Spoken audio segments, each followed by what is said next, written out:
Hi అండి. మామిడికాయ, పచ్చి కొబ్బరి, చిన్న చేపలేసి ఇగురైతే చేస్తున్నాను ఈరోజు. మీలో ఎంతమందికి కర్రీ అంటే ఇష్టమో కామెంట్ చేసేయండి.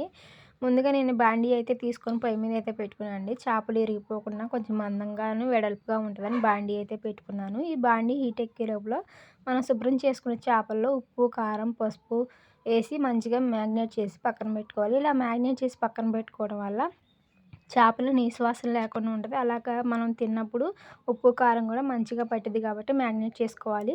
గిన్నె వేడెక్కిన తర్వాత నూనె పోసుకొని ఆవాలు వేసుకోవాలండి. అవి కూడా చిటపట అన్న తర్వాత ఉల్లిపాయలు, పచ్చిమిరపకాయలు కర్రీకి సరిపడన్ని వేసుకొని అందులోనే పసుపు, ఉప్పు కూడా వేసుకొని మంచిగా ఫ్రై చేసుకోవాలండి. అవి కొంచెం మగ్గిన తర్వాత ఒక టమాటా వేసుకొని ఆ టమాటాతో పాటే కారం కూడా వేసుకొని పచ్చివాసన పోయేలాగా ఫ్రై చేసుకోవాలండి.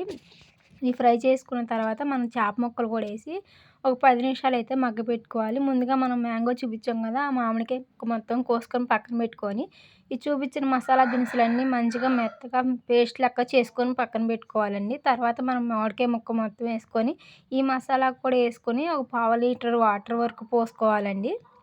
పోసుకొని మంచిగా కలబెట్టుకోవాలి. ఈ సంవత్సరంలో ముందుగా తెచ్చిన మామిడికాయని మా ఆయన నేను వేస్ట్ చేయకుండా కర్రీ అయితే చేశాను. నాకు చాలా బాగా అనిపించింది.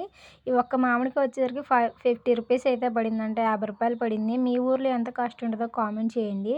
ఈ మంచిగా మిక్స్ చేసుకొని మనం మూత అయితే పెట్టుకోవాలండి. మూత పెట్టుకొని ఒక పావుగంట సేపు ఉడికించిన తర్వాత మంచిగా సాల్ట్ సరిపోయిందా లేదా చెక్ చేసుకున్న తర్వాత ఒక గుప్పెడంత కొత్తిమీర కూడా వేసి మంచిగా ఒక 10 నిమిషాలు అయితే మగ్గబెట్టుకొని దింపేసుకుంటే అయిపోయిద్ది.